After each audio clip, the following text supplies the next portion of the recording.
Hello everyone. तो आज हम लोग एक्सरसाइज 3.3 करने वाले हैं क्लास 10 का। पिछली वीडियो में 3.2 हुआ। तो इसमें क्या है, तो पिछली वीडियो में 3.2 में हम लोग सॉल्यूशंस निकालना सीखे थे पेयर ऑफ लीनियर इक्वेशंस का। ठीक है, pair of linear equation in two variables अगर दिया हुआ है उसका हम सॉल्यूशन निकालना सीखे थे बाय ग्राफिकल मेथड। ठीक है, बाय ग्राफ से हम लोगों ने ग्राफ की मदद से हमने सॉल्यूशन निकाला था। ठीक है, बस सिंपली क्या करना होता था, उन दोनों लाइंस का ग्राफ ड्रॉ करना था और दोनों लाइंस जहां मीट होती थी वही उसका सॉल्यूशन होता था। ठीक है, तो ये तो ग्राफिकल मेथड था। अब अगर हम थ्योरेटिकल मेथड का बात करें, क्योंकि ग्राफिकल मेथड जो होता है वो थोड़ा लेंदी होता है, ठीक है, उसमें और टाइम टेकिंग होता है, ग्राफ्स बनाने में काफ़ी टाइम लग जाता है। पर इसलिए आप हर इक्वेशन को ग्राफिकली तो सॉल्व कर नहीं सकते। उसके लिए हमको क्या चाहिए कि हम सिंपली जो है मैथमेटिकल वे से, थ्योरेटिकल वे से जो है उसको सॉल्व कर सकें। तो थ्योरेटिकल वे से सॉल्व करने के लिए हमारे पास 3 मेथड्स हैं 10th क्लास के सिलेबस में linear equation in two variables का सॉल्यूशन निकालने के लिए। तो जो फर्स्ट मेथड है वो है सब्स्टिट्यूशन मेथड, वही आज हम लोग पढ़ेंगे। इसके अलावा एलिमिनेशन मेथड और क्रॉस मल्टीप्लिकेशन मेथड, 2 और मेथड्स हैं जो अगले एक्सरसाइजेस में 3.4 एंड 3.5 में आपको मिलेंगे। ठीक है, तो आज हम लोग सब्स्टिट्यूशन मेथड के बारे में जानेंगे और एक्सरसाइज 3.3 जो है वो पूरा कंप्लीट करेंगे। ठीक है, तो सब्स्टिट्यूशन मतलब क्या होता है? सब्स्टिट्यूशन मतलब रिप्लेसमेंट कह सकते हैं आप। जो आप लोगों ने क्या कहते हैं पढ़ा होगा डिस्प्लेसमेंट रिएक्शन केमिस्ट्री में, उसमें क्या होता था कि एक सब्सटेंस को डिस्प्लेस करके दूसरा आ जाता था, है ना, उसी को हम डिस्प्लेसमेंट रिएक्शन कहते थे। तो वैसा ही कुछ यहाँ पे भी हो रहा है, यहाँ सब्स्टिट्यूट करते हैं हम लोग वैल्यूज को, मतलब एक्स या वाई किसी एक का वैल्यू निकाल के उस वैल्यू को दूसरे इक्वेशन में पुट कर देते हैं, जिससे कि किसी एक का वैल्यू हमको मिल जाता है। समझने के लिए एक पेयर लेते हैं, ठीक है, पेयर ऑफ लीनियर इक्वेशन एक लेते हैं, जैसे a1x plus b1y plus c1 equals to 0, a2x plus b2y plus c2 equals to 0। तो जैसे ये है हमारा फर्स्ट इक्वेशन, ठीक है, इस इक्वेशन से हम x या y किसी एक का वैल्यू निकाल लेंगे। मान लीजिए हमको x का वैल्यू निकालना है, फिर a1x इधर रह जाएगा, बाकी उधर चले जाएगा, माइनस c1 माइनस b1y। तो therefore x is equal to क्या आ जाएगा, minus c1 minus b1y bye a1। बस अब इस वैल्यू को कहाँ पुट कर देंगे, इस वाले यहाँ x की जगह। ठीक है, तो अगर इस वाले वैल्यू को आप इसमें पुट कर देते हैं x की जगह पे, इस वाले से क्या कहते हैं, इस इक्वेशन में, इस लीनियर इक्वेशन में आपको क्या मिलेगा कि जो x है उसको सब्स्टिट्यूट कर दिया किसने, y ने। x को y ने सब्स्टिट्यूट कर दिया, तो हमारे पास इस इक्वेशन में सिर्फ एक ही वेरिएबल बच जाएगा y, है ना, एक ही वेरिएबल बच जाएगा जो होगा क्या, y। इस तरह से फिर हम सॉल्व करके फिर y का वैल्यू निकाल लेंगे, फिर y का वैल्यू निकालने के बाद फिर यहाँ पुट करके फिर से x का वैल्यू निकाल लेंगे। इसी तरह से जो है हम सॉल्व करते हैं। इसका अपोजिट मतलब हम पहले y का वैल्यू फिर x का वैल्यू भी निकाल सकते हैं। ठीक है, तो इतना सही है, सिंपल है, कुछ खास नहीं है इसमें। अब हम लोग एक्सरसाइज करेंगे, अगर अभी समझ में नहीं आया तो कंफर्म है कि एक्सरसाइज जब हम करने लगेंगे तो आपको सब समझ में आ जाएगा पूरी तरह से। तो ये है हमारा एक्सरसाइज जो 3.3 है, उसका फर्स्ट क्वेश्चन का नंबर 1 है। ठीक है, तो जो फर्स्ट क्वेश्चन है वो क्या कह रहा है, solve the following linear equation through substitution method. इस लीनियर इक्वेशंस को आपको सब्स्टिट्यूशन मेथड से सॉल्व करना है। ठीक है, तो उसका सॉल्यूशन के लिए वही हम लोग सब्स्टिट्यूशन मेथड यहाँ लिखा ही है, तो वही करेंगे। तो सॉल्यूशन, तो उसको फिर से एक बार उतार लेंगे, x plus y is equal to 14 and x minus y is equal to 4। इसको इक्वेशन 1 ले लीजिए, ये हो गया आपका इक्वेशन 2। ठीक है, ये दोनों इक्वेशंस ले लिए। इक्वेशंस लेने के बाद हम लिखेंगे फ्रॉम 1। अगर हम फर्स्ट इक्वेशन से देखें तो हम यहाँ से y या x का वैल्यू निकाल सकते हैं, y का x का निकाल लेते हैं। x इज इक्वल टू क्या आएगा, 14 माइनस y, इसको आप 3 ले लीजिए। हमने 1 से निकाला 3 आया, 3 को अब हम 2, मतलब कि पहला जो इक्वेशन है उससे हमने x का वैल्यू निकाल लिया। अब इस x के वैल्यू को हमको दूसरे इक्वेशन में पुट करना है। पहले में पुट कर दीजिएगा, नहीं तो कुछ नहीं आएगा आंसर। तो ये दूसरे में हम पुट करेंगे, पुटिंग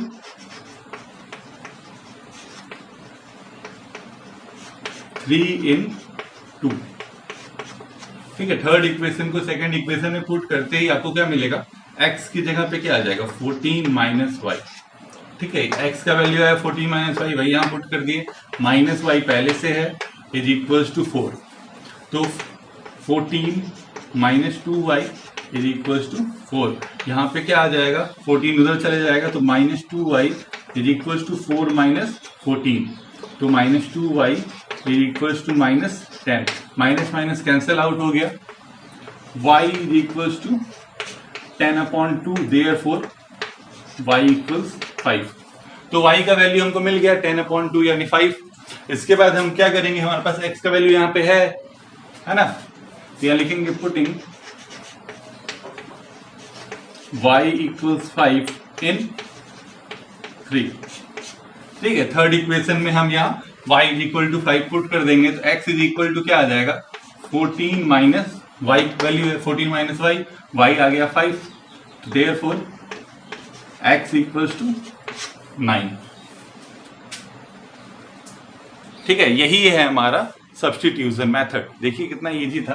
पहले हमने यहाँ से y x का वैल्यू निकाल लिया, उस x के वैल्यू को किससे निकाला था, फर्स्ट इक्वेशन से।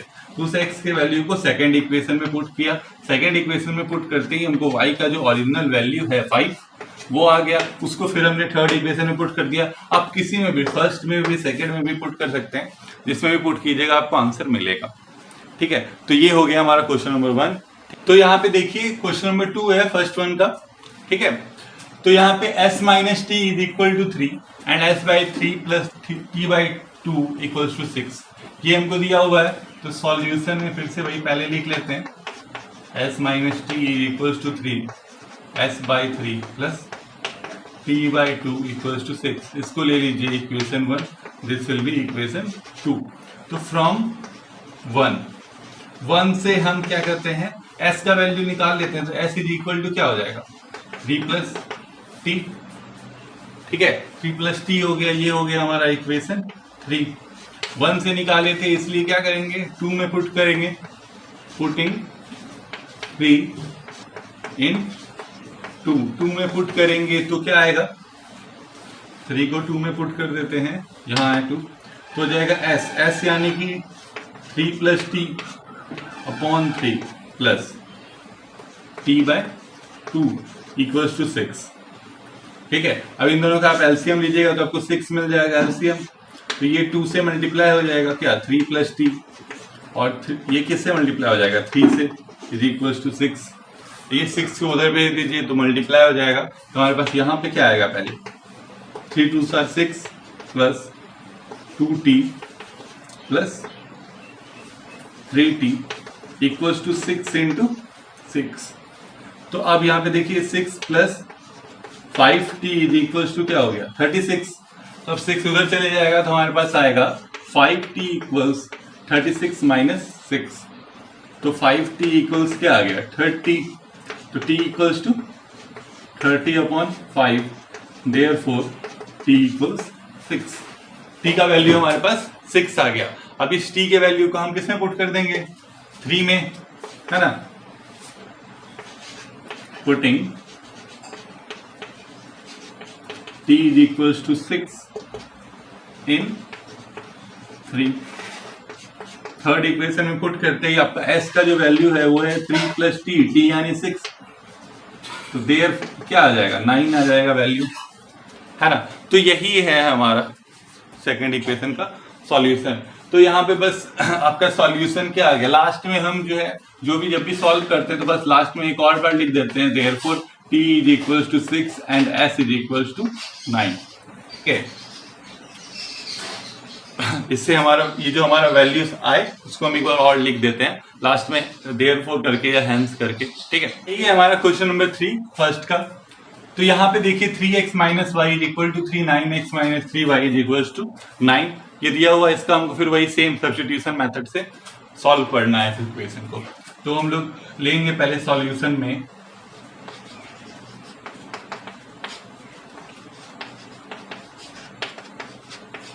ये हो गया इक्वेशन 1, ये हो गया इक्वेशन 2। तो फ्रॉम 1 कर लेते हैं। फ्रॉम 1 हम करें तो यहां से y का वैल्यू निकाल लेते हैं। ठीक है, y का वैल्यू निकालेंगे 3x जो है, पहले लिख लेते हैं 3x minus Y equal to 3। ये उधर चले जाएगा, माइनस वाई इक्वल टू क्या हो जाएगा 3 minus 3x।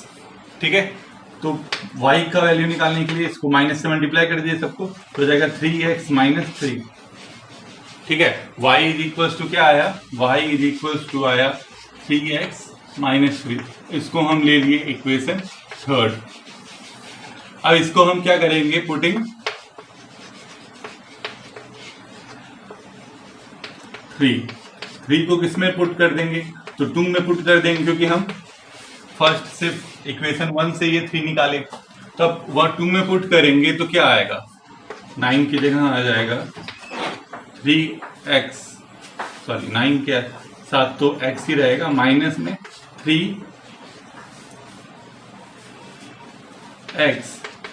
Minus 3 is equal to क्या आ जाएगा।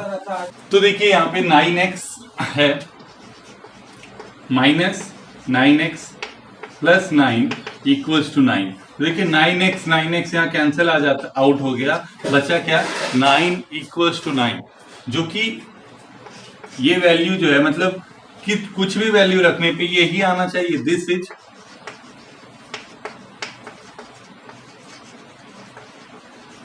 Always true. ठीक है, मतलब हमने जो यहाँ पे y का वैल्यू जब पुट किया तो क्या आया 9 इक्वल्स टू 9। मतलब हम इसका मीनिंग क्या हुआ कि अगर हम x या y का कोई भी वैल्यू पुट करें तो यही आएगा। समझ में आ रहा है बात, क्योंकि 9 इक्वल्स टू 9 आया, जो हमेशा पॉसिबल होता है। ठीक है, जैसे जब x इज इक्वल्स टू 9 आता है या कुछ ऐसा ही वैल्यू आता है मान लीजिए, तो उस वेरिएबल का वो एक कांस्टेंट वैल्यू आया। ठीक है, फॉर दैट इक्वेशन ओनली। ठीक है, मतलब उसी समय के लिए, फिर बाद में उसका वैल्यू चेंज हो सकता है, पर यहाँ पे क्या है कि 9 इक्वल्स टू 9 आया, जो कि हमेशा ट्रू होगा। मतलब इस इक्वेशन में आप कोई भी वैल्यू x या y का पुट करें तो वो सही होगा।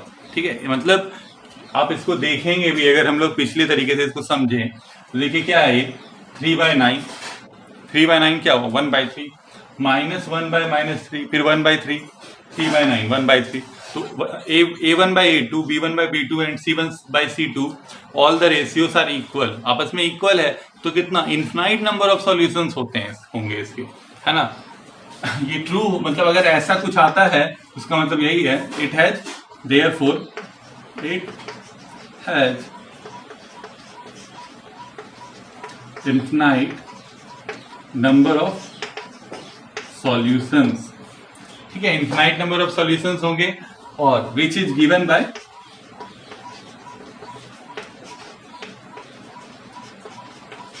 किससे हमको मिल रहा है, इस वाले ये जो वैल्यू है हमारे पास y equals to 3x minus 3। यही आपका, इससे आप कोई भी सॉल्यूशन निकाल सकते हैं। मान लीजिए कि हम x का वैल्यू 1 पुट करते हैं। ठीक है, putting x is equals to 1, तो y इक्वल्स टू क्या हो जाएगा 3 इंटू 1 माइनस 3, यानी y इक्वल्स टू हो जाएगा 3 minus 3, therefore y equals to 0। तो एक पॉसिबल सॉल्यूशन जो है एक ये भी है 1,0, है ना। ऐसे ही आप बहुत जितना चाहे उतना सॉल्यूशंस इसका निकाल सकते हैं, क्योंकि इसके पास इनफिनाइट नंबर ऑफ सॉल्यूशंस होंगे। ये हमारा क्वेश्चन नंबर 4। ठीक है, क्वेश्चन नंबर 4 में भी फिर वही सेम चीज करना है। तो अब हमको फिर सॉल्यूशन लिखते हैं, जैसे 0.2x plus 0.3y equals to 1.3 दिया हुआ है। ठीक है, तो देखिए यहाँ पे सब एक डिजिट्स के बाद सब में डेसिमल है, तो ऐसा अगर कोई भी इक्वेशन आता है जिसमें कि एक डिजिट के बाद किसी एक भी नंबर में डेसिमल है, ठीक है, या फिर सब में है, ठीक है, तो हम क्या करेंगे, उसका डेसिमल पहले हम हटाएंगे। डेसिमल हटाने के लिए हम क्या कर सकते हैं, इसके दो तरीके हैं। डेसिमल हटा दीजिए, नीचे 10 आ जाएगा सबके, फिर एलसीएम ले लीजिए, फिर 10 को कैंसिल आउट कर दीजिए। एक ये मेथड है। दूसरा एकदम सिंपल मेथड है। दूसरा में क्या है, एक पॉइंट हर एक डिजिट के बाद डेसिमल है, तो सबको क्या कर देते हैं, मल्टीप्लाइंग कर देंगे। मल्टीप्लाइंग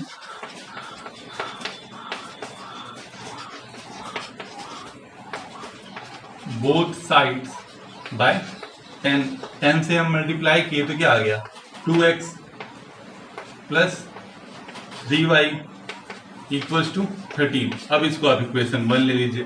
एंड हमारे पास दूसरा इक्वेशन क्या है, ठीक है, दूसरा इक्वेशन है 0.4x plus 0.5y equals 2.3।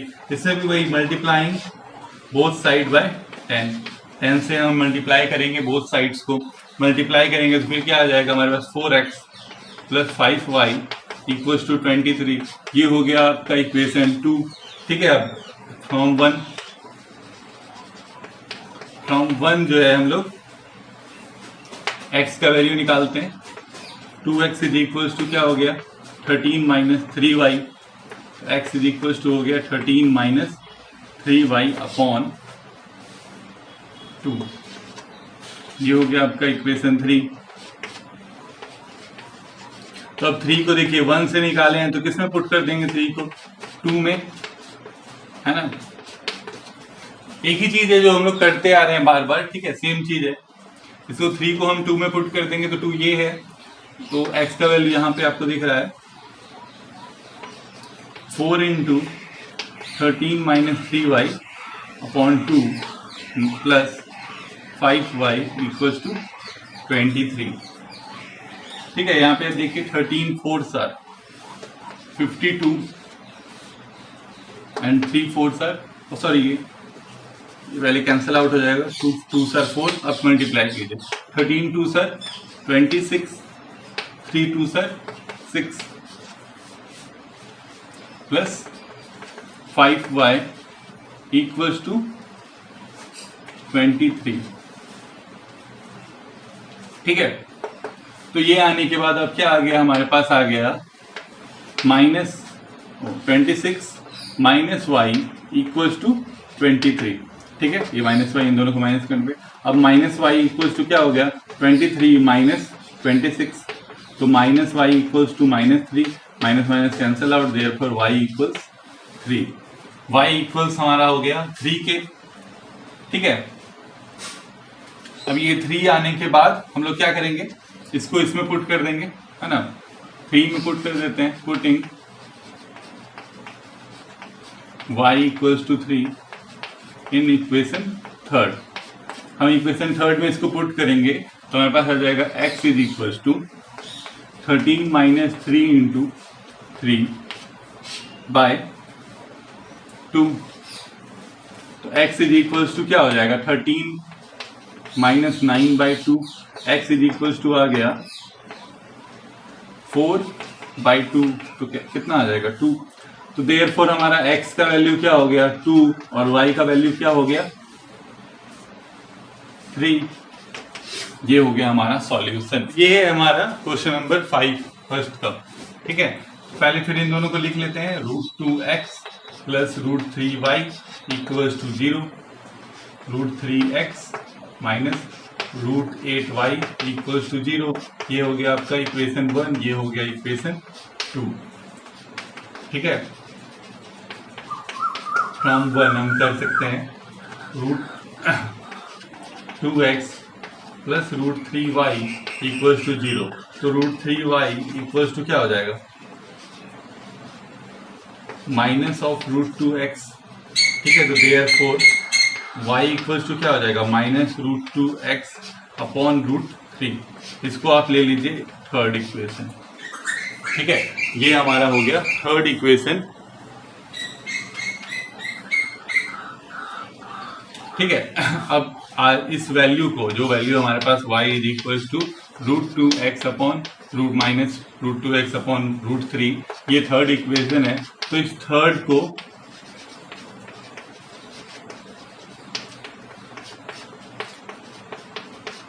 One में हम पुट कर देंगे, 1 में नहीं, 1 से निकाले तो 2 में पुट कर देंगे। ठीक है, 2 में पुट करेंगे तो ये क्या हो जाएगा, √3x माइनस y का वैल्यू है, y का value minus √2x upon √3 equals to 0। तो देखिए क्या है यहाँ, √8 इंटू √3 हो जाएगा, √2 हो जाएगा तो क्या हो जाएगा √16। पहले वही कर लेते हैं, √3x minus minus into minus हो गया plus √16x upon √3 equals to 0। अब इन दोनों का आप एलसीएम ले लीजिए, तो √3 यहाँ इक्वल्स टू 0 है, तो √3 इंटू √3 तो ये हो गया √9x plus √16x equals to 0। √9 क्या होता है तो 3 होता है, √16 क्या होता है तो 4 होता है, दोनों के साथ x है इक्वल्स टू 0, यानी 7x इज इक्वल्स टू 0। ये तो उधर मल्टीप्लाई हो गया तो 0, तो 7x is equal to 0, therefore x is equals to 0। 0/7 0 होगा, तो x का वैल्यू हमारा क्या हो गया 0। तो अब putting x is equals to 0 किस में पुट कर देंगे, आप किसी भी इक्वेशन में पुट कर सकते हैं, पर सबसे आसान होता है थर्ड इक्वेशन जो हम निकालते हैं ये, है ना, इसमें पुट कर देना। ठीक है, इसमें हम पुट करेंगे इन थर्ड, ठीक है, थर्ड इक्वेशन में पुट करेंगे तो हमारे पास क्या आ जाएगा, y is equals to minus √2 into 0 upon √3, तो 0 से मल्टीप्लाई होगा तो देयरफॉर y भी क्या हो जाएगा 0। हेंस या देयरफॉर क्या आ गया हमारे पास सॉल्यूशन इसका, x is equals to 0 and y is equals to 0। ये है हमारा क्वेश्चन नंबर 6। ठीक है, तो 6 का मतलब ये लास्ट है फर्स्ट क्वेश्चन का। अब इसमें देखिए क्या है, तो इसमें वही करेंगे, सॉल्यूशन लिख लेते हैं पहले। तो पहला जो इक्वेशन है वो है 3x upon 2 minus 5y upon 3 is equals to -2। पहले इसको सही कर लेते हैं, मतलब एलसीएम हो जाएगा यहाँ 6 और ये 3 मल्टीप्लाई हो जाएगा तो यहाँ आ जाएगा 9x, 2 उधर मल्टीप्लाई हो जाएगा तो ये हो जाएगा 10y इक्वल्स टू -2। 6 को उधर भेज दीजिए तो आपके पास आ जाएगा 9x minus 10y is equals to -12। ठीक है, इसको आप इक्वेशन 1 ले लीजिए। एंड हमारे पास जो दूसरा इक्वेशन है वो है x upon 3 plus y upon 2 equals to 13/6। देखिए ये हो जाएगा आपका 2x plus 3y upon 6, LCM 6 आ गया। ठीक है, इज इक्वल्स टू 13/6, तो 6 कैंसिल आउट हो जाएगा, हमारे पास आ जाएगा 2x plus 3y is equals to 13। ठीक है, इन दोनों इक्वेशंस को देखें तो यही इक्वेशन इजी लग रहा है, तो अब इस बार हम लोग 2 से निकालेंगे। ठीक है, इसको आप 2 नहीं भी मानेंगे तो चलेगा, क्योंकि हम डायरेक्ट इससे अब निकालेंगे y का वैल्यू, ठीक है, या x का वैल्यू, x का ही निकाल लेते हैं। तो 2x इज इक्वल्स टू क्या हो गया 13 माइनस 3y, तो therefore x is equal to क्या आ गया 13 माइनस 3y अपॉन 2, तो ये हो गया आपका इक्वेशन 2। ठीक है, पुटिंग 2 इन फर्स्ट इक्वेशन। ठीक है, हमने कुछ नहीं किया, हमने इस बार जो सेकंड इक्वेशन था उससे निकाला है इसका वैल्यू, पहले फर्स्ट इक्वेशन से निकाल रहे थे पहले 5 क्वेश्चन में, बस यही डिफरेंस है। तो यहाँ से जो हमारा वैल्यू आया x का, अब इसको हम फर्स्ट इक्वेशन में हम पुट कर देंगे। तो फर्स्ट इक्वेशन क्या है हमारा 9, x का वैल्यू है ये 13 minus 3y into 2 minus 10y is equals to -12। ठीक है, तो कटेगा नहीं तो मल्टीप्लाई हो जाएगा, 13 9 sir 117 minus 27y upon 2 minus 10y equals -12। LCM हो जाएगा यहाँ पे 2, एलसीएम 2 लेंगे तो ये आ गया 117 minus 27y minus 20y equals to -12। ठीक है, तो इसको आप उस तरफ भेज दीजिए, तो यहाँ पे आपके पास आ जाएगा 2 को पहले उधर जाएगा मल्टीप्लाई कर देते हैं, तो 117 minus 27y minus 20y equals to -24 हो जाएगा 2 इंटू 12। ठीक है, इसके बाद इन दोनों को अगर ऐड अप कर दे तो -47y इक्वल्स टू 117 उधर चले जाएगा -24 माइनस 117। ठीक है, तो अब देखिए क्या आ रहा है, ये इससे -47y equals to minus of 11 है, 141 आ गया, तो माइनस माइनस कैंसल आउट हो गया।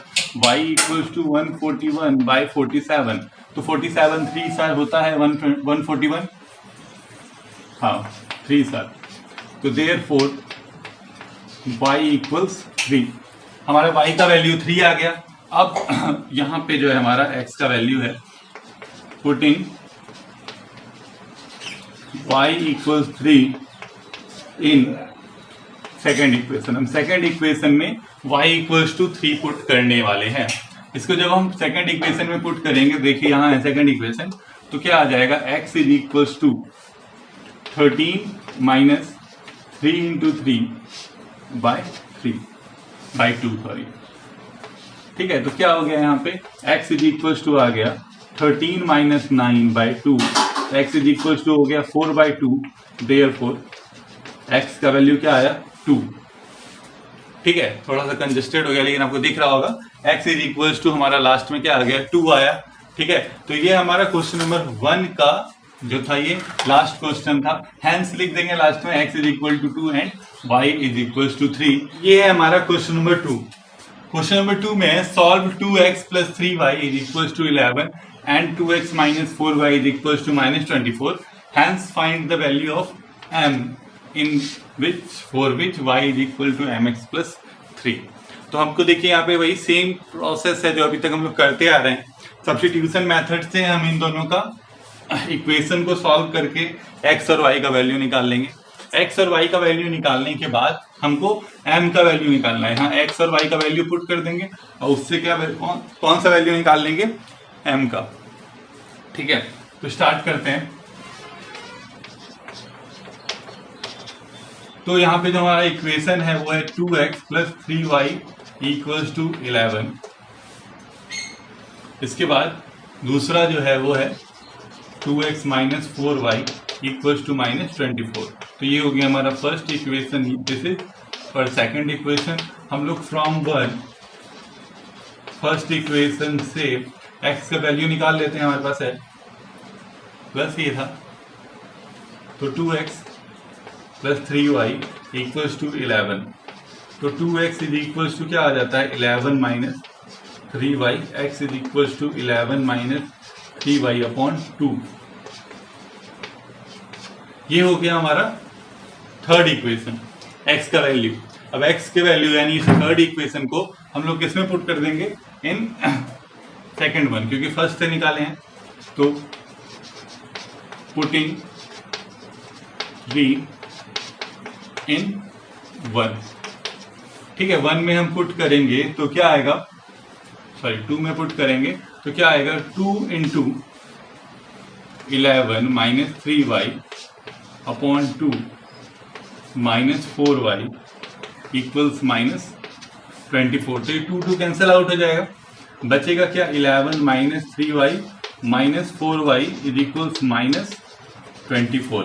अब इस 11 को उधर भेज दीजिए तो आपका आ जाएगा यहाँ पे minus 7y equals minus 24 minus 11।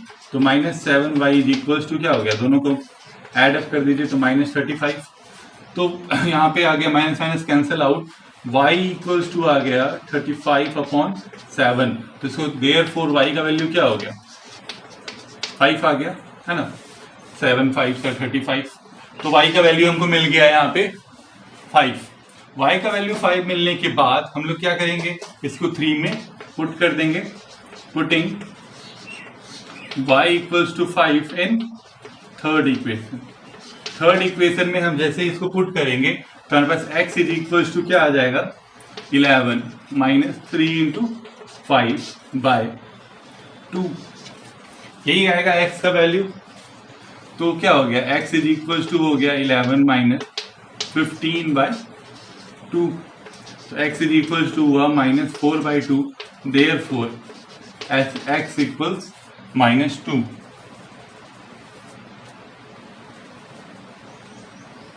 ठीक है, ये हमारा x का वैल्यू आ गया माइनस 2, y का वैल्यू आया था 5। ठीक है, अब इन दोनों वैल्यूज को अब हमको कहाँ पुट करना है, इसमें। Now y equals m x plus 3। तो y का वैल्यू कितना है, तो 5 इक्वल्स m, x कितना है, तो -2 प्लस 3। ठीक है, तो आप 3 को इधर भेज दीजिए तो आपका 5 - 3 इक्वल्स m इंटू -2। ठीक है, तो मतलब -2m इज इक्वल्स टू 2 हो गया। m इज इक्वल्स टू 2 क्या, 2/-2, देयरफॉर m इक्वल्स -1। ठीक है, तो ये हमारा आ गया वैल्यू m का। तो इस तरह से हमने क्वेश्चन नंबर 2 को सॉल्व कर लिया। तो यहाँ पे देखिए हमारा क्वेश्चन नंबर 3 है। अब 3 का जो फर्स्ट क्वेश्चन है, इसमें भी 6 क्वेश्चन है। ठीक है, तो जो फर्स्ट क्वेश्चन है 3 का, वो है the difference between two numbers. हाँ, तो 3 में क्वेश्चन क्या कह रहा है, form the pair of linear equation the given problems and find the solution bye substitution method. हमको क्या करना है, हमको इस जो प्रॉब्लम्स यहाँ दिए हुए हैं इससे लीनियर इक्वेशंस का, पेयर ऑफ लीनियर इक्वेशंस का फॉर्मेशन करना है, फिर उससे हमको सॉल्यूशन निकालना है। ठीक है, तो वही यहाँ पे हम लोग करेंगे। The difference between two numbers is, यहाँ पे डिफरेंस दिया हुआ है 2 नंबर्स का, और एक नंबर जो है दूसरे नंबर का थ्राइस है। थ्राइस यानी 3 टाइम्स, है ना। तो ले लेते हैं पहले, let the numbers be x and y। x and y हमने नंबर्स ले लिए। ठीक है, तो अब अकॉर्डिंग टू क्वेश्चन, ठीक है, पहले ये वाला लिख लेते हैं, 1 number is thrice the other. ठीक है, थ्राइस द अदर यानी कि x is equals to 3y हो जाएगा। मतलब एक नंबर दूसरे नंबर का 3 टाइम्स है, तो एक नंबर x दूसरा नंबर y, उसका 3 टाइम्स हो गया, है ना। इसको आप इक्वेशन 1 ले लीजिए। इसमें हमको x का वैल्यू निकालना ही नहीं पड़ा, पहले से ही दिया हुआ है। और सेकेंड इक्वेशन, दूसरा अगर हम बात करें, एंड हमको कहता है the difference between two numbers is, the difference between two numbers, 2 numbers का डिफरेंस हमको दिया हुआ है 26। डिफरेंस का मीनिंग क्या होता है, बड़े वाले नंबर में छोटा वाला नंबर माइनस करते हैं, तो यहाँ पे बड़ा वाला नंबर है क्या, x, क्योंकि x is equal to 3y है ना, इसलिए यहाँ पे हो जाएगा x minus y equal to 26। ठीक है, ये आ गया हमारा दूसरा इक्वेशन। तो बस अब हमको इसमें 1 को 2 में पुट कर दीजिए। पुटिंग 1 इन 2 में आप पुट कर दीजिएगा तो 3x, सॉरी x का वैल्यू पुट करना है, x का वैल्यू है 3y, तो x की जगह पे क्या आ जाएगा 3y minus y equals to 26। तो ये क्या हो जाएगा 2y equals to 26। Employees that क्या हो गया, y equals 26/2, therefore y equals 13। y का वैल्यू 13 आ गया। अब y का वैल्यू को 1 में पुट कर दीजिए। Putting y is equals to 13 in equation 1, हम पुट करेंगे तो हमारा x इज इक्वल्स टू क्या हो जाएगा 3 इंटू 13, तो क्या आ गया 39।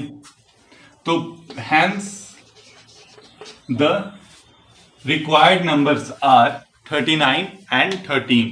तो देखिए अब क्या है, दे बोल रहा है कि the larger of 2 supplementary angles exceed the smaller angle by 18 degree. यहाँ पे देखिए सप्लीमेंट्री वर्ड का यूज हुआ है। सप्लीमेंट्री एंगल्स कौन से होते हैं, the angles which sums are 180 degree. ऐसा pair of angle, the pair of angle having a sum of 180 degree, ऐसा पेयर ऑफ एंगल जिसका सम कितना होता है 180 डिग्री, उसको हम सप्लीमेंट्री एंगल बोलते हैं, और जिसका 90 डिग्री होता है उसको कॉम्प्लीमेंट्री बोलते हैं। तो यहाँ पे सप्लीमेंट्री एंगल्स हैं दोनों। तो अगर हम एंगल्स एक्स वाई लेते हैं तो पहला इक्वेशन तो सिंपल सा आ गया, x plus y is equal to 180, है ना, एक आ गया। दूसरे में देखिए, अब पहले इस क्वेश्चन को देखिए, larger of supplementary angles exceed the smaller. Exceeds मतलब बढ़ाना, मतलब कि अगर हम स्मॉलर एंगल को कितना बढ़ा दें, 18 डिग्री बढ़ा दें, तो वो लार्जर एंगल के इक्वल हो जाएगा। ठीक है, ये आपको ये दोनों कंडीशंस यहाँ पे दिए हुए हैं। तो हम क्या करेंगे, हम पहले एंगल्स ले लेंगे। लेट द लार्जर स्मॉलर का बात है तो यहां लिख लेते हैं larger angle be x and smaller one be y. ठीक है, हमने लार्जर एंगल को x ले लिया, स्मॉलर एंगल को y ले लिया। ठीक है, अब हमारे पास अकॉर्डिंग टू क्वेश्चन दोनों एंगल्स क्या है, सप्लीमेंट्री हैं, तो x plus y equals to क्या है 180 डिग्री।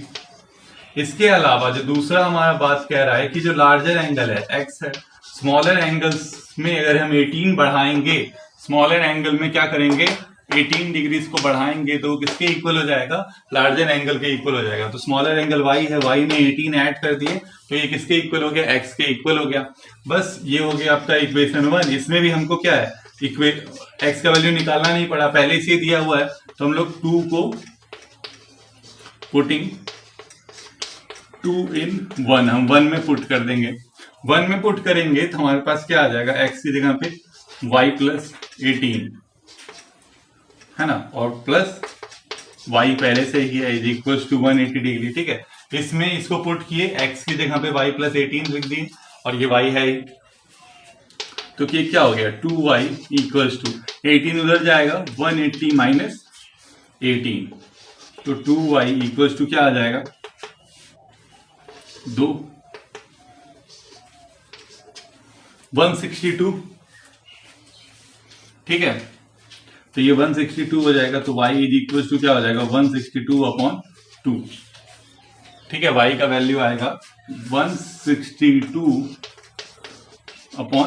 तो इसको हम यहां से हम कैंसिल आउट करेंगे तो यहां पे क्या आ जाएगा हमको y इज इक्वल टू 81। ठीक है, y का वैल्यू आ गया 81। अब हमारे पास x का वैल्यू है। ठीक है, पुट कर देंगे इसको किसमें, पुटिंग y इक्वल्स 81 किस इक्वेशन में, जो हमारा x का वैल्यू हमको देगा सेकंड इक्वेशन। सेकंड इक्वेशन में हम इसको पुट करेंगे तो हमारे पास क्या आ जाएगा x is equals to y यानी कि 81 और प्लस क्या है 18, therefore x is equals to क्या आ गया 9 आ गया। ठीक है, तो ये हो गया हमारा क्वेश्चन नंबर 2 भी हो गया यहाँ कंप्लीट 3 का। अभी 4 क्वेश्चंस और हैं, तो बने रहिए, हम लोग उसको भी कंप्लीट करेंगे। तो अब है हमारा क्वेश्चन नंबर 3 का 3। ठीक है, कहता है the coach of a cricket team, एक कोच है क्रिकेट टीम का जो 7 बैट्स एंड 6 बॉल्स खरीदता है, कितने रुपये में, तो 3800 रुपये में। ठीक है, 3800 में। उसके बाद वो 3 बैट्स और खरीदता है और साथ में 5 बॉल्स भी, जो कि कितने में होते हैं 1750 रुपीज में। ठीक है, तो अब आपको क्या बताना है, हमको बताना है कि cost of bat and ball, ball का क्या कॉस्ट है और बैट का क्या कॉस्ट है या प्राइस क्या है। ठीक है, तो वही करेंगे, let the cost of bat be ₹X and that of ball be ₹Y। ठीक है, बैट का जो कॉस्ट है हमने मान लिया ₹X और बॉल का जो कॉस्ट है वो ₹Y मान लिया। तो यहाँ पे हमने बैट और बॉल का कॉस्ट मान लिया। अब देखिए हमारे पास क्वेश्चन क्या कह रहा है। अकॉर्डिंग टू क्वेश्चन हमारे पास है कि 7 बैट और 6 बॉल्स खरीदे 3800 रुपये में। तो क्या बात है कि 7 बैट्स मतलब कॉस्ट ऑफ 1 बैट कितना है X, तो 7 बैट्स का क्या होगा 7X। वैसे ही कॉस्ट ऑफ 1 बॉल क्या है Y, तो 6 बॉल्स का क्या हो जाएगा 6Y। तो उन्होंने 7 बैट्स और 6 बॉल्स खरीदे 3800 रुपीज में। तो यहाँ पे क्या आ जाएगा 7X plus 6Y equals to 3800। ये हो गया आपका इक्वेशन 1। एंड अगर हम सेकेंड इक्वेशन का बात करें तो फिर उन्होंने क्या खरीदा 3 बैट्स खरीदे, 3 बैट्स यानी कि 3X और 5 बॉल्स खरीदे, 5 बॉल्स यानी कि 5Y। कितना में, तो 1750 में। ये हो गया आपका इक्वेशन 2। ठीक है, अब हम लोग फ्रॉम 1 क्या करने वाले हैं, 1 से हम वैल्यू निकालने वाले हैं X या Y का।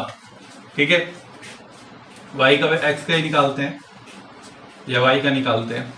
तो 6Y इक्वल्स टू क्या हो जाएगा 3800 minus 7X y equals to यहाँ से हमको क्या मिलेगा 3800 माइनस 7x अपॉन 6। इसको आप ले लीजिए इक्वेशन थर्ड। ठीक है, ये हमारा हो गया equation third, 3800 minus 7x upon 6 equation third आ गया हमारा। अब हम लोग थर्ड को कहां पुट करने वाले हैं, पुटिंग 3 इन 1 से निकाले तो 2 में पुट करेंगे, 2 में हम पुट करने वाले हैं तो 2 इक्वेशन ये है, तो हमारा 3 इंटू देखिए क्या हो जाएगा 3800 माइनस 7x।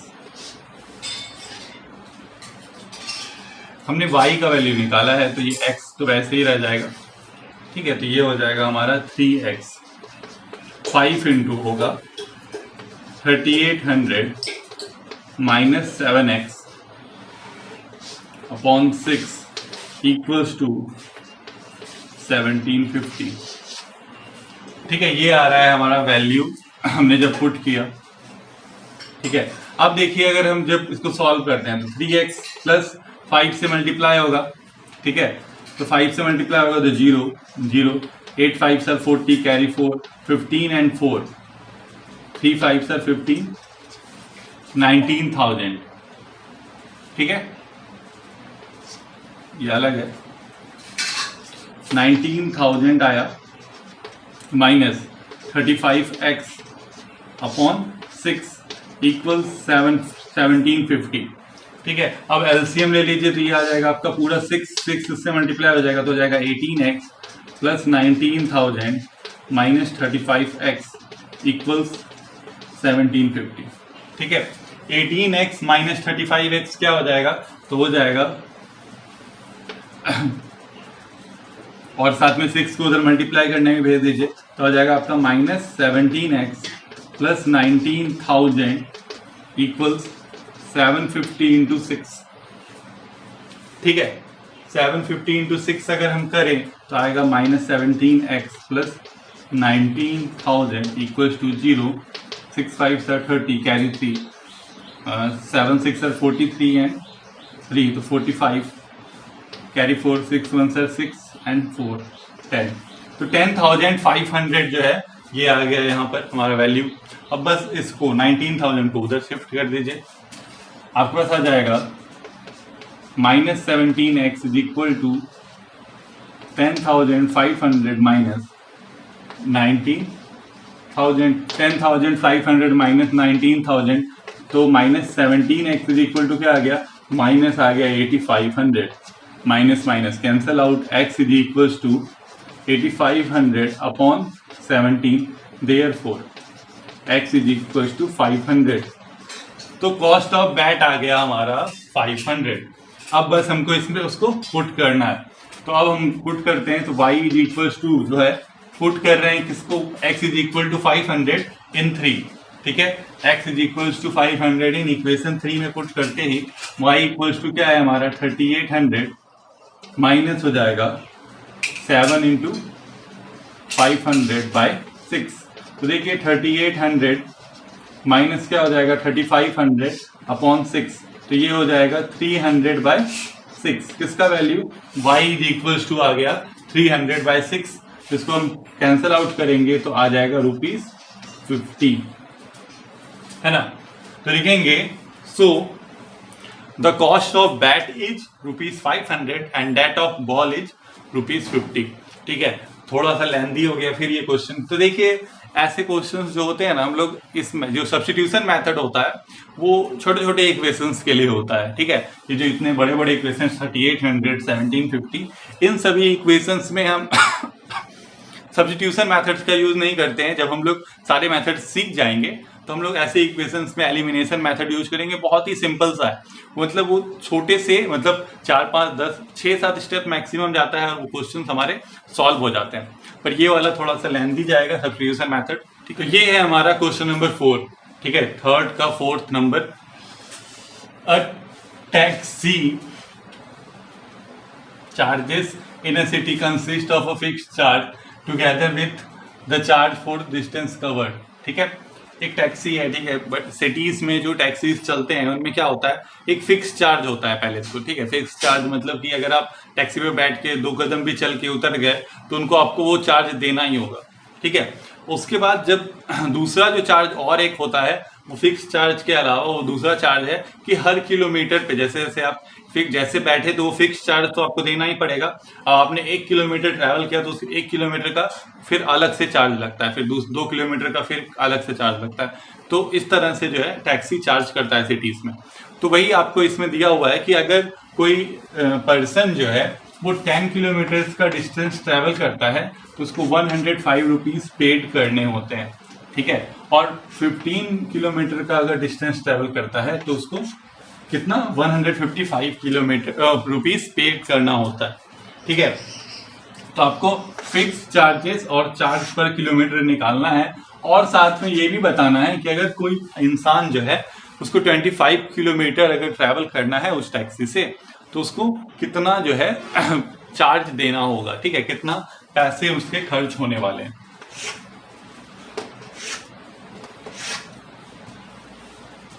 ठीक है, तो यहाँ पे हम पहले क्या करने वाले हैं, पहले हम सॉल्यूशन में मानना होगा हमको क्या, फिक्स चार्ज और चार्ज पर किलोमीटर को, ठीक है, कुछ वैल्यू उसका मानना होगा। Let the fixed charges be x and charges per kilometre be y, ठीक है। रुपीस है ये, रुपीस नहीं भी देते हैं तो कोई प्रॉब्लम नहीं है, ठीक है। अकॉर्डिंग टू क्वेश्चन हमारे पास क्या है, अकॉर्डिंग टू क्वेश्चन है हमारे पास कि एक डिस्टेंस ट्रैवल कर रहा है 10 किलोमीटर का, तो देखिए फिक्स चार्ज जो है वो तो फिक्स ही रहेगा, मतलब एक्स फिक्स है तो वही रह जाएगा, और चार्जेस पर किलोमीटर यानी हर एक किलोमीटर का वाई है, तो कितना किलोमीटर चल रहे हैं यहाँ पे, तो 10 किलोमीटर चल रहा है, तो एक का वाई तो 10 का 10 वाई, और है कितना, तो 105, ठीक है। तो 105 आ गया यहाँ पे। अब ये हो गया हमारा इक्वेशन नंबर 1। अगर हम दूसरा निकालें, दूसरा इक्वेशन अगर हम निकालें यहाँ पर, दूसरा क्या है, 155 है, ठीक है, 15 किलोमीटर का, तो x plus 15y is equal to 155, ये हो गया हमारा इक्वेशन नंबर 2, ठीक है। ये हो गया इक्वेशन 1, ये हो गया इक्वेशन 2। अब क्या है, तो अब है फ्रॉम 1 हम लोग क्या करने वाले हैं, x का वैल्यू निकाल लीजिए, x इज इक्वल टू क्या आएगा y, इसको इधर भेज देंगे, अगर 105 माइनस 10y हो जाएगा, है ना। फ्रॉम 1 अगर x इज इक्वल टू, ये 10y था, 10y इधर चले गया, तो हम इसको ले लेंगे इक्वेशन 3, ठीक है। इक्वेशन 3 ले लिए तो पुटिंग 3 in 2, 3 को 2 में पुट करेंगे हम लोग, 3 को 2 में पुट करेंगे तो हमारे पास आ जाएगा 105 माइनस 10y, x की जगह पे रख रहे हैं, प्लस 15y इक्वल्स टू 155, ठीक है। इसको पुट किए तो ये आया, तो अब देखिए 105 वैसे ही रह जाएगा, 10y plus minus 10y plus 15y, तो 5y इज इक्वल टू क्या हो गया 155, 105 को उधर भेज दीजिए, तो 5y इज इक्वल टू हो गया 155 माइनस 105, तो देयरफॉर y इक्वल्स टू क्या हो गया, ये हो गया 155 माइनस 105 यानी 50 अपॉन क्या आ जाएगा 5, तो ये कितना हो गया 10, y का जो वैल्यू हुआ वो हो गया ₹10, तो चार्जेस पर किलोमीटर है ₹10, ठीक है।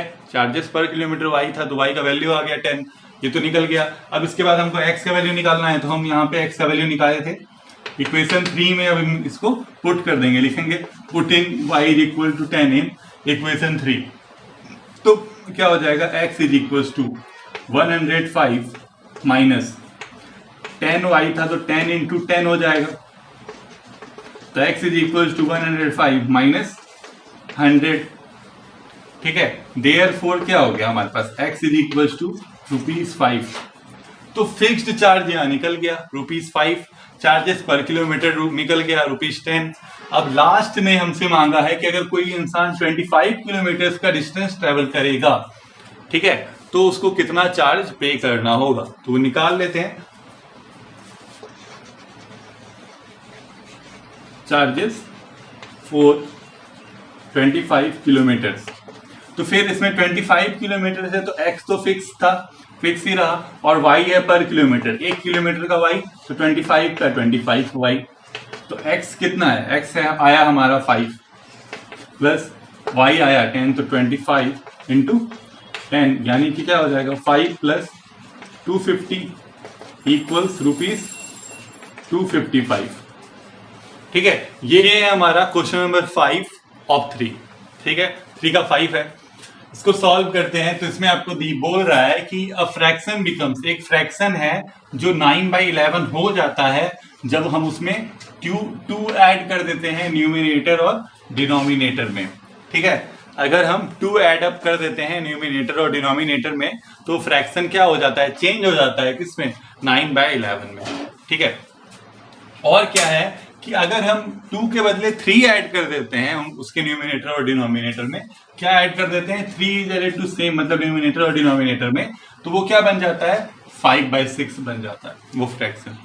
ठीक है, तो अब आपको करना क्या है, तो अब हमको फ्रैक्शन निकालना है। तो यहाँ पे देखिए न्यूमिनेटर और डिनोमिनेटर का बात है, तो न्यूमिनेटर और डिनोमिनेटर को ही हमको कुछ मानना होगा, कोई वैल्यू। ठीक है, let the numerator be x and denominator be y। ठीक है, ये हमने मान लिया कि न्यूमिनेटर क्या है हमारा x है और डिनोमिनेटर क्या है, तो y है। ठीक है, हमने ये मान लिया, तो फिर अब हमारे पास क्या आ जाएगा अकॉर्डिंग टू क्वेश्चन। ठीक है, तो यहां पे आप लिख सकते हैं, so fraction is equals to, fraction क्या हो जाएगा, फ्रैक्शन इज हो जाएगा x/y, ये ना होगा फ्रैक्शन हमारा, क्योंकि न्यूमिनेटर x है, न्यूमिनेटर बाय डिनोमिनेटर x/y, वो हमारा फ्रैक्शन है, वही हमको निकालना है, x/y का वैल्यू निकालना है। तो उसके लिए हमारे पास पहले जो कह रहा है कि फ्रैक्शन में हम क्या ऐड कर रहे हैं, 2 ऐड कर रहे हैं on both numerator and denominator में। अगर हम 2 ऐड अप कर रहे हैं तो हमको क्या मिल रहा है, हमको मिल रहा है फ्रैक्शन 9/11। तो फर्स्ट आप इसको क्रॉस मल्टीप्लाई कर दीजिए, 11 into x plus 2 equals to 9 into y plus 2। यहां से आ जाएगा 11x plus 22 equals 9y plus 18। ठीक है, ये आया। तो देखिए यहाँ पे ऐसा है ही, तो हम यहाँ से डायरेक्ट अब x का वैल्यू निकाल लेते हैं अगर, तो 11x इज इक्वल टू क्या हो जाएगा 9y प्लस 18 माइनस 22। तो 11x इज इक्वल टू क्या हो गया 9y माइनस 4। तो x इज इक्वल टू क्या हो जाएगा, therefore x is equal to 9y minus 4 upon 11। ये हो गया आपका इक्वेशन 1। इसको ले लिए हम इस पर। ठीक है, क्योंकि ऐसा था ही, फिर इसको इधर लाते फिर बाद में सॉल्व करते, इसलिए हमने इकट्ठे एक बार मान लिया कि ये क्या है हमारा इक्वेशन 1 है। ठीक है, इक्वेशन 1 लेने के बाद अब हमारे पास दूसरा जो इक्वेशन है उसको देखते हैं। दूसरे में हमको 3 ऐड कर रहा है, मतलब x plus 3 by y plus 3 add up हो रहा है। तो हमको क्या मिल रहा है, हमको मिल रहा है 5/6। इसको क्रॉस मल्टीप्लाई करते हैं तो ये क्या हो जाता है 6 into x plus 3 equals to 5 into y plus 3। ठीक है, तो ये हो जाता है 6x plus 18 equals to 5y plus 15। ठीक है, आप इसको ले लीजिए इक्वेशन 2। अब हम लोग क्या करेंगे, 2 में 1 को पुट कर देंगे, पुटिंग 1 इन 2। ठीक है, 2 में 1 को पुट करेंगे तो हमारे पास क्या आएगा कि 6 इंटू एक्स का वैल्यू था ये 6 into 9y minus 4 by 11 plus 18 equals to 5y plus 15। 18 को उधर भेज दीजिए तो यहाँ पे देखिए 6 से मल्टीप्लाई होगा तो ये हो जाएगा 54y minus 24 upon 11 equals to 5y को इधर लेते आइए minus 5y equals to 15 minus 18। ठीक है, तो ये आ गया आपका वैल्यू। तो अब इसको मल्टीप्लाई कर दीजिए तो ये हो जाएगा 54y minus 24 plus 55y by 11 equals to -3। ठीक है, अब 54y है, ठीक है, ये माइनस था, माइनस 55y तो माइनस y 11 को उधर भेज दीजिए माइनस 24 इक्वल्स टू -33। 3 इंटू 11 33, 24 को उधर भेजिएगा तो minus y equals to -33 plus 24। ठीक है, तो माइनस y इक्वल्स टू क्या आ गया -9, माइनस माइनस हो गया कैंसल आउट। तो सो क्या हो गया y इक्वल्स 9। y का वैल्यू हमको मिल गया 9। ठीक है, अब इस y के वैल्यू को हमको कहां पुट करना है, इक्वेशन 1 में। ठीक है, putting y is equals to 9 in equation 1 we get x equals to 9 into 9 minus 4 upon 11। तो x इज इक्वल्स टू क्या हो गया, 9 into 9 is 81 minus 4 upon 11। 81 minus 4 equals to 77 upon 11। So x equals 7। x का value क्या आ गया 7, 77 by 11 हो गया 7 और ये हो गया 9। ठीक है, तो y का वैल्यू आ गया 9, x का वैल्यू आ गया 7। अब हमारा फ्रैक्शन क्या है x बाय y, तो hence the required fraction is x by y यानी 7 बाय 9। तो यहां पे जो है हमारा फिर क्वेश्चन नंबर 5 हो गया। अब है हमारा क्वेश्चन नंबर 6। ठीक है, लास्ट क्वेश्चन एक्सरसाइज का। ठीक है, तो क्वेश्चन है 5 years hence the age of Jacob will be 3 times that of his son। कहता है कि 5 years hence मतलब 5 साल बाद। ठीक है, hence का मीनिंग आपको नहीं भी था पता तो फिर भी आप यहाँ पे will भी देख के पता कर सकते थे फ्यूचर का बात कर रहे हैं। ठीक है, तो 5 years hence the age of Jacob will be 3 times। 5 साल के बाद जैकॉब का जो एज है वो उसके सन से 3 गुना ज्यादा होगा।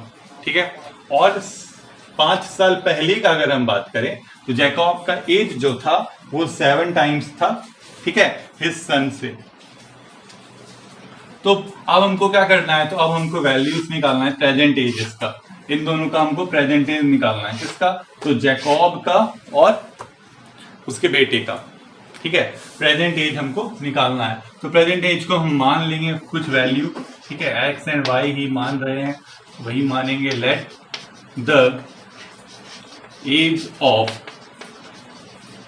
Jakob be x and that of his son be y. ठीक है, जैकॉब के एज को x ले लिए, उसके सन के एज को y ले लिए। बस यहीं से जो है हमको बस आंसर आ जाएगा। हमारे पास है क्या, तो कहता है 5 years hence। ऐसा क्वेश्चन हम लोग एक्सरसाइज 3.1 में भी कर चुके हैं। 3.1 में हमने ये ऐसा क्वेश्चन किया था तो वहां उसी की तरह बिल्कुल करेंगे हम लोग। यहाँ पे कहता है 5 years hence मतलब 5 साल बाद। तो बाद यानी कि दोनों का एज में 5 ऐड होगा, जैकॉब का और उसके सन का। तो उसके बाद क्या लिखा है, 5 साल बाद उसका जो सन जैकॉब का जो एज है वो 3 टाइम्स होगा उसके सन के एज का। तो मतलब उसका सन का एज तो ये है, इसका 3 टाइम्स इसके इक्वल होगा, है ना। तो यहां से अब हमारे पास x प्लस 5 इक्वल्स टू क्या आया, 3y प्लस 15। तो देखिए फिर से वही वैसा ही पिछला क्वेश्चन जैसा ही है। ठीक है, तो हम लोग इसमें डायरेक्ट हम लोग x का वैल्यू निकाल रहे हैं। x इज इक्वल्स टू क्या आएगा, 3y प्लस 15 माइनस 5। तो x इज इक्वल्स टू हो गया 3y प्लस 10। इसको ले लीजिए आप इक्वेशन 1। ठीक है, अब दूसरा जो कंडीशन है हमारे पास, दूसरा कंडीशन क्या है, एंड है यहाँ according to question. Second condition जो है हमारे पास वो क्या है कि 5 years अगो, 5 साल पहले का बात है, तो 5 साल घटा देते हैं दोनों का एज में। हाँ, तो अब जैकब का जो एज था उसके बेटे से कितना 7 टाइम्स ज्यादा है, तो यहाँ 7 डाल दीजिए, 7 टाइम्स किसके एज के बराबर हो गया, x minus 5 equals to 7 into y minus 7, ठीक है, y माइनस 5। तो अब यहां से हम y x का जो वैल्यू है इसको या इसको सॉल्व एक बार कर लेते हैं, x minus 5 equals to 7y minus 35। इसको आप इक्वेशन 2 ले लीजिए। अब 2 में हम 1 पुट करेंगे, पुटिंग 1 इन 2, 2 में 1 को पुट करने पे हमारे पास क्या आएगा, x की जगह पे ये आ जाएगा 3y plus 10 minus 5 equals to 7y minus 35। तो y को इधर और नंबर्स को उधर भेज देते हैं, तो हम पहले लिख लेते हैं 3y plus 5 equals to 7y minus 35। y इधर आएगा, 5 उधर जाएगा, 3y minus 7y equals minus 35 minus 5, तो माइनस 4y इक्वल्स यहाँ क्या हो गया minus 40, y equals minus minus cancel out, y equals 40 upon 4, तो 10 ईयर्स। तो ये क्या हो गया, age of his son, age of Jacob son जो है वो हमारा निकल गया 10 साल। अब क्या निकालना है, एज ऑफ जैकब निकालना है, तो x का वैल्यू निकालना है। तो x का वैल्यू देखिए यहाँ पे है, लिखेंगे putting y equals to 10 in equation 1 equation में डालेंगे तो 3 इंटू क्या होगा 10 प्लस 10, तो 3 इंटू 10 कितना हो गया 30 plus 10, therefore x equals to 40 years. तो अब लिखेंगे hence the age of Jacob is 40 years and that of his son is 10 years। तो यहाँ पे हमारा ये लास्ट क्वेश्चन एक्सरसाइज का खत्म हो गया। एक्सरसाइज 3.3 जो है हमने फुल कंप्लीट कर लिया है आज। तो आप लोग सोच रहे होंगे सब तो मैंने ही कर दिया, आपके लिए तो कुछ छोड़ा ही नहीं। तो आपके लिए पूरा एक्सरसाइज होमवर्क है। आप इस एक्सरसाइज को जैसे मैंने बनाया है वैसे सॉल्व मत कीजिए। जिस इक्वेशन में मैंने x का वैल्यू निकाला है उसको सब्स्टिट्यूट किया है, आप वहां पे y का वैल्यू निकाली है उसको सब्स्टिट्यूट कीजिए। या फिर मैंने अगर इक्वेशन 1 से x का वैल्यू निकालना है तो आप इक्वेशन 2 से x का वैल्यू निकालिए। और इस तरह से इस एक्सरसाइज को बनाइए एकदम कंप्लीटली नए तरीके से, जैसे मैंने बनाया है जस्ट इसके अपोजिट तरीके से, ठीक है। तो इस तरह से आप जब सॉल्व कीजिएगा तो ये आपको पूरी तरह से प्रैक्टिस हो जाएगा सब्स्टिट्यूशन मेथड का, ठीक है। तो यहाँ पे जो है हमारा ये एक्सरसाइज फिनिश होता है, ठीक है। अगर आपको कुछ समझ में नहीं आया हो तो प्लीज कमेंट कीजिए, ठीक है। चैनल पे नए हैं तो सब्सक्राइब कर दीजिए, वीडियो को लाइक भी कीजिएगा, ठीक है। Thank you.